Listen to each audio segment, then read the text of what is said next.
I honestly believe in my entire being that we can do away with the world's hunger if we can create enough job opportunities. How do we begin? Let's look at just Africa, where there is a serious problem of hunger. If the employed can just contribute to a specific fund, 100 rand a month, say in South Africa, that's why I'm saying rands, 100 rand a month to a fund for a specific, for only 12 months, that will create a vast pool of money which can be utilized to create factories where people can be employed, and there's no family that can go to bed without having eaten something. But one would argue and say, isn't that what tax is? Yes, Government? Yes, but we can come with another leg to assist. Okay. Because as much as if you look at government, there's so much happening. They are fixing the road. They are fixing a whole lot of other things as well. And a lot of people are actually being employed in the government currently. So we need to come with the private sector. But unfortunately, black people are not in the economy. And we are the majority.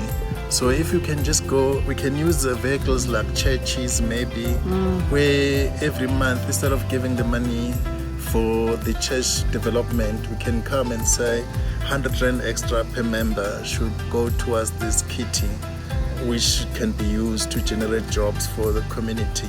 And we have people who are very skilled in various fields who can come on board to build these factories. We can call on Africans who are in UK, Australia, everywhere in the whole world. We have our Africans who have left the country, who are doing serious work outside, who can just come back and do serious work. But let's take a small town like Escort, for instance. Yeah. And I mean, all the factories have shut down because of, lack of resources and stuff like that. And you're saying if a community like Escort comes together, working community puts in 100 rands every month, would that be enough though? Like, would we then need to go ask for other assistance? No, not at all. We have to look at the number of the population of the people who are employed in the town. Obviously, Escort being a small town, there's not a lot of people. Yeah. But if they can, for a period of 12 months, continuous 12 months, that person would have contributed 1,200. And then if you take that, I wouldn't know the population of Escort, obviously, and with the number of people who are working there. But I think 1,200 per individual were employed. That will go a long way. We can start looking at the factories like Masonite, for instance, that actually closed. Apparently it's up now. Okay. It's up now, but who's operating it? It's no longer. Yes. We don't have Africans operating factories like that. True. And then we can see if we can team up with the municipality to give us land where we can actually build something of our own. And we can actually operate in these churches as well. We can start creating production and make them work, go to church only on Sundays, because that's what they do. We have these buildings. We've got 6 days of empty buildings. Which can be used to generate production, which can be used then to plant back to the community. But what makes great ideas possible? Because I mean, I can see how it's a simple idea. It's a simple idea that can actually be executed.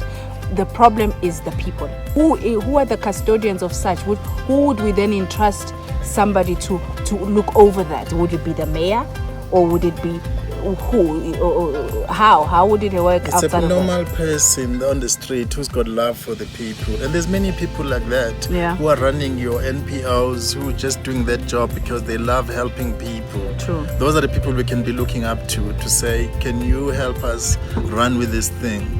And the thing is, it's gonna take willpower. Maybe we need psychologists to come and talk to black people, to a black mind, before we start this fund, because the solution lies with us. We are the majority. We can put some money together and build and help ourselves. But our minds are not working right now. We don't trust each other. We don't want to work together. So maybe the psychology must start with the mind to say, for 12 months, how do you work on a black child? How do we say to a black person, about themselves. Do you love yourself enough? Do you believe you are worthy of living in this space? Do you believe you can create something meaningful and meanwhile? That's where it should all begin. So you think that we need a mindset change, and we need like a healing of the mind? There's something wrong with us mentally, that we don't see solution, or even when we do see solutions, we don't know how to implement those solutions. It's the mind. We don't trust ourselves. It's right. It begins with me not trusting myself. If I don't trust myself, I'm not going to trust the next guy to be able to implement my best solution for any solution that I'm looking at. And because of that, we don't believe in our own people. We're always having question mark about what is the intention, why is he coming with this idea, even if it's something that is meant to help and solve our problems. That's the problem that we have as Africans. Do you think we're waiting for Jesus to come and save us? Because I think one of my thinking with black people is just like we're waiting for somebody to come and save us. We are waiting, and Jesus is already, if you look at the people that are believers, its majority is Africans. We spend all the time in the churches. With other races, you find them at the restaurants on Sundays. There is less emphasis on religion, like we have become religious people. So I think more than anything else, we need to remove ourselves from that and start using our energies and time to say, how do we move forward as people? For Jesus, yes, I think he has favored us, but let's put in the work now, because faith without work doesn't amount to anything.